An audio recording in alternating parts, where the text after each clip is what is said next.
Bonsoir, fils et filles de la mère patrie, la République démocratique du Congo. Demain, c'est un grand jour, c'est le plus grand jour de l'année pour nous autres Congolais, c'est le 30 juin, jour où nous avons l'habitude de célébrer l'accession de notre beau et majestueux pays à l'indépendance. Et demain, il fera exactement 66 ans depuis que notre beau pays a accédé à l'indépendance. Malheureusement, fort est de constater que nous connaissons très mal notre histoire. Aujourd'hui, je m'en vais partager avec vous, parler avec vous de certains noms que j'ai entendus depuis ma plus tendre jeunesse. Chaque 30 juin, j'entends ces noms et il m'a fallu, à un certain âge, lorsque la passion de la RDC a commencé à me dévorer, il m'a fallu entreprendre des recherches vraiment des recherches fructueuses, des recherches approfondies, afin de pouvoir connaître plus ou moins ces personnes. Et nous avons tous entendu cette chanson, nous l'entendons chaque fois, c'est la célèbre chanson Indépendance Tcha-Tcha qui nous dit, qui nous cite des noms, notamment Asoreko Nabako, Bayokani Mutumoko, Kamitatu Kasavubu, Lumumba. Bon, excusez-moi, je chante pas très bien, je chante faux, mais écoutons quand même la version originale de la chanson. Merci. Combien d'entre vous, après avoir entendu ce beau cantique, se sont interrogés sur l'identité de ces personnes qui sont chantées? Combien ont cherché à savoir de fût-ce que qui sont ces papas? Malheureusement, le programme éducatif qui est le nôtre ne nous enseigne pas ces choses. Nos enfants connaissent Napoléon Bonaparte, ils connaissent Diego Cao, ils connaissent Charles de Gaulle, ils connaissent Pépin le Bref, ils connaissent même Louis le Germanique. Mais ils ne connaissent pas ces pères qui se sont battus à la table ronde de Bruxelles afin de nous obtenir l'indépendance. Et aujourd'hui, je veux quand même parler de ces papas-là. Et demain, si Dieu nous prête vie, je vais raconter toutes les péripéties qui ont fait que nous puissions aboutir à l'indépendance. Ils étaient au nombre de 88. 44 délégués titulaires et 44 suppléants. Aujourd'hui, je vais citer les noms des 44 délégués qui ont été à la table ronde de Bruxelles, ceux qui nous ont obtenu l'indépendance.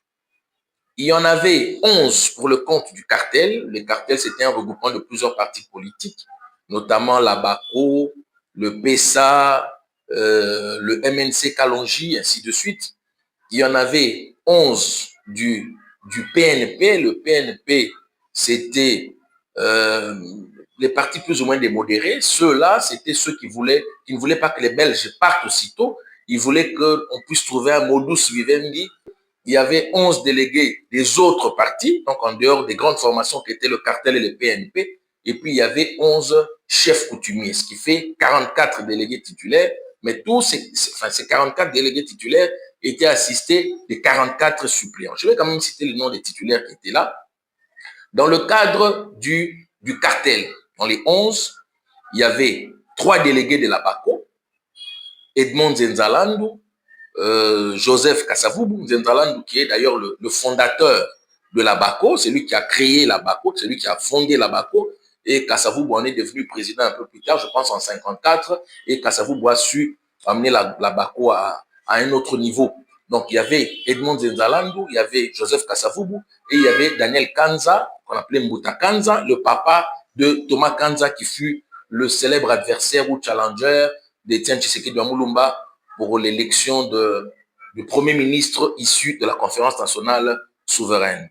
Pour le cadre du MNC Kalonji, parce qu'il y avait le mouvement national congolais qui avait été, qui mettait ensemble Lumumba et Kalonji, et à un certain moment, il y a eu une fission, et Lumumba est parti d'un côté et Kalonji est parti de l'autre. Donc, pour le MNC Kalonji, mouvement national congolais Kalonji, il y avait 2 délégués, Albert Kalonji lui-même et Joseph Iléo, que beaucoup connaissent, qui deviendra plus tard le président du PDC, qui fut le 3e ou le, comment dire, le deuxième grand parti de l'opposition après l'UDPS au moment de la zaïranisation, au moment de, comment dire, de l'ouverture démocratique en 1990. Il y a le PSA, le Parti solidaire africain, qui avait 3 délégués, Cléophas Kamitato, et que tout le monde connaît, qui fut un grand ponte sous la Deuxième République. Il y avait Sylvain Kama et il y avait Justin Matiti, 3 délégués, délégués du PSA. Il y avait le Parti du Peuple qui avait un seul délégué. Chaque fois qu'il y avait un délégué, un membre effectif, mais aussi un suppléant. Donc, comprenez, quand je dis un, c'est en fait un titulaire et un suppléant, qui s'appelait Alphonse Ngouvoulou. Et il y avait la Fédération Générale du Congo, donc FGC, qui avait un délégué titulaire en la personne de Harry Kassongo. Et il y a la BASI c'est l'Alliance des Bayanzi, qui avait comme un délégué, donc un titulaire qui s'appelait Gaston Midou. Et ça, c'est les 11 délégués du cartel. Maintenant, il y avait 11 délégués pour le compte du PNP. Et dans le cadre du PNP, il y avait Jérôme Anani, que vous connaissez, qui est l'un des martyrs de la Pentecôte. Il y avait Jean-Marie Kititois, que beaucoup connaissent. Il y avait Alphonse Ilunga, il y avait Albert Delvaux, il y avait Antoine Lopez, il y avait André Anekonzapa, il y avait Paul Bolia. Paul Bolia, c'était le président du PNP, une grande figure de l'Équateur. Il y avait André-Marie Edindali, il y avait Fernand Essanja, que l'on chante, non, vous entendez, oh Essanja, voilà, il est là. Il y avait Léopold Likinda, il y avait Sylvestre Moudingagne. Ça, c'est les 11 délégués du PNP. Et en dehors des 11 délégués du PNP, il y avait 11 délégués, comme je l'ai dit, des autres partis politiques. Et dans les autres partis politiques, il y a le CREA de Anissé Kachamura qui était d'abord délégué du CREA et qui ensuite a été remplacé par Chrysostophe Oueregemere. Le CREA, c'est un parti dont l'assise, le fief naturel était le Grand Kivu. Et ils avaient comme suppléant papa Marcel Bissoukiro. Et il y avait le MNC Lumumba, le Mouvement National Congolais Lumumba, qui avait aussi 3 délégués, comme Labako. Et parmi les 3 délégués, il y avait Joseph Kassongo, il y avait Jean-Marie Yumba, et il y avait lui-même, bien entendu, Patrice Emery Lumumba. Et puis, il y a la CONACAT de Tchombe, qui avait 2 délégués, Moïse Tchombe et Jean-Baptiste Kibwe. Et enfin, il y avait la Soreco, qui avait un seul délégué, à Soreco, de Jean Bolikango. Jean Bolikango, pour la petite histoire, fut le challenger de Joseph Kasavubu lors de la toute première élection présidentielle de notre histoire. Et il y a l'ARP, qui est l'Alliance rurale, comment dire, l'Alliance rurale progressiste, qui avait 2 délégués. Eux aussi sont du Kivu, du Grand Kivu. Il y a Gervais Baïzi et il y a Papa Sangara, que tous ceux qui ont vécu à Goma connaissent plus ou moins bien, l'un des patriarches de la ville de Goma. Et il y avait aussi Baloubakat de Jason Sendwe, qui en était le seul délégué, bien entendu avec un titulaire. Et il y avait l'Union congolaise. L'Union congolaise avait un délégué en la personne de Gabriel Kitenge. Et enfin, il y avait, donc ça c'est les 11 délégués que j'ai mis dans la catégorie autres partis politiques, donc ils ne formaient pas un grand cartel. Et enfin, il y avait 11 chefs coutumiers qui représentaient les différentes provinces. Il y a Jean Médard Ilumbe, qui était chef coutumier de la province de l'Équateur. Il y a Eugène Ndjoku, qui était chef coutumier aussi du Grand Équateur à l'époque. Innocent Abamba, Équateur également. Il y avait François Koupa, province orientale. Il y avait Sabi Timabe, province orientale. Il y avait Henri Simba pour le Kivu et Omari Penemizenga pour le Kivu également. Pour le Grand Katanga, il y avait Paul Bako Ditende, Et puis Antoine Mwendamunongo, le grand chef que certains connaissent, dont certains connaissent les enfants aussi. Et il y a pour Léopoldville, il y avait Michel Mpoutela, qui est chef coutumier le cas pour le Léopoldville. Vous savez, à l'époque, Léopoldville était rattaché au grand district du lac Albert, du lac Léopold, qu'est-ce que je dis, du lac Léopold, c'est-à-dire le Maïndombe. Et puis, il y avait Jonas Mangolo, qui était chef coutumier aussi pour le Kasaï.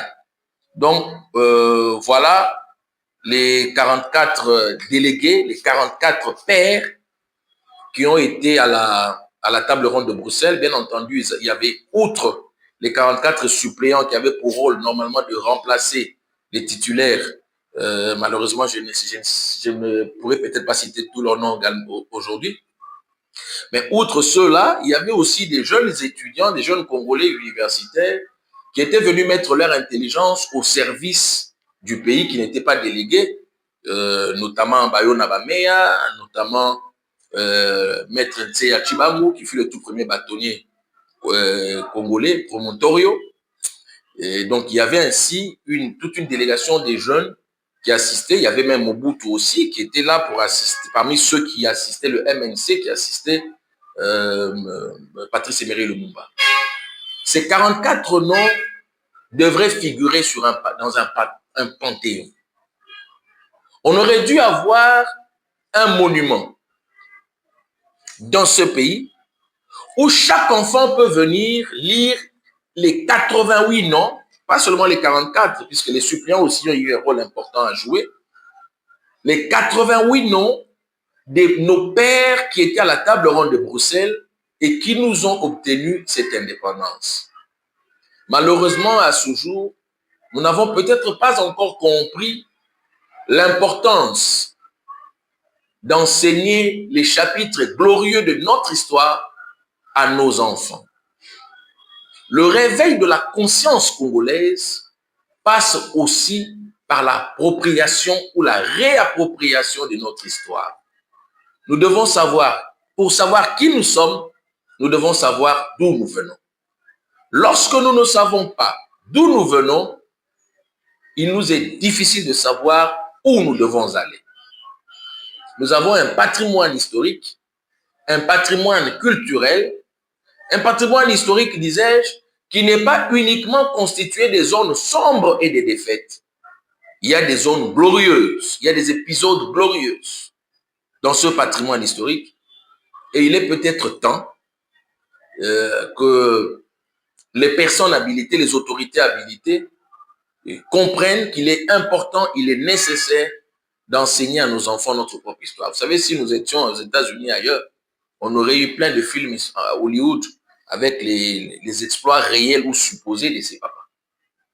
Chaque peuple a l'habitude de célébrer ceux qu'il considère comme ses héros, ceux qu'il considère comme ses pères, parce que les peuples qui sont politiquement conscients savent à quel point une histoire bien racontée peut influencer l'imaginaire collectif. Ailleurs, on aurait eu des films, on aurait eu des livres, on aurait eu des pièces de théâtre pour célébrer ces pères. Chez nous, ils sont des illustres inconnus parce que personne n'a compris qu'il était nécessaire, qu'il était impérieux de célébrer ceux qui ont fait qu'aujourd'hui, le Congo puisse parler en termes d'indépendance, en termes de liberté. Et comme je l'ai dit au début de cette vidéo, si Dieu nous prête vie, demain, je vais essayer de vous raconter l'histoire de notre indépendance, l'histoire de la colonisation de l'indépendance. Qu'est-ce qui s'est passé après l'arrivée de Diego Cao, quand il a été reçu par Nembe Basoyo, qui fut un chef ou le chef de la province Soyo du royaume Congo, et comment Nembe Basoyo l'a emmené chez le roi Nzinga Kuvu, et quelle a été la conséquence de l'arrivée de ces explorateurs, entre guillemets. Et je parlerai de Livingstone, de Stanley, quel a été l'impact de leur venue, comment est-ce que le voyage de Livingstone qui s'était égaré en Afrique depuis 1864, et lorsque Stanley est venu à sa recherche en 1871, et à son retour, Stanley a raconté comment il avait été chercher Livingstone. Le New York Herald en a fait des articles de presse et le succès qu'avait emporté Stanley, notamment à travers son livre où il relatait les péripéties de sa recherche de Livingstone, comment cela avait touché un jeune roi des Belges qui était devenu roi en 1865, Léopold II, pour pousser celui-ci à s'engager dans l'aventure congolaise. Demain, si Dieu nous prête vie, je vais raconter vraiment l'histoire. Je commence au début, raconter comment est-ce que cela s'est passé à l'époque, les premières rébellions avec la révolte des Batete là, en 1893 et tout ce qui a suivi, et comment nos pères qui sont allés à la Première Guerre mondiale, qui ont remporté des victoires à Tabora, et ceux qui sont allés à la Seconde Guerre mondiale, et leur retour, comment cela a impacté, comment le réveil de la conscience africaine a eu comme impact jusqu'à arriver à ce jour glorieux du 30 juin 1960 où le Congo est enfin devenu un pays indépendant. Merci à vous de m'avoir prêté votre temps et vos oreilles. Que Dieu bénisse la République démocratique du Congo.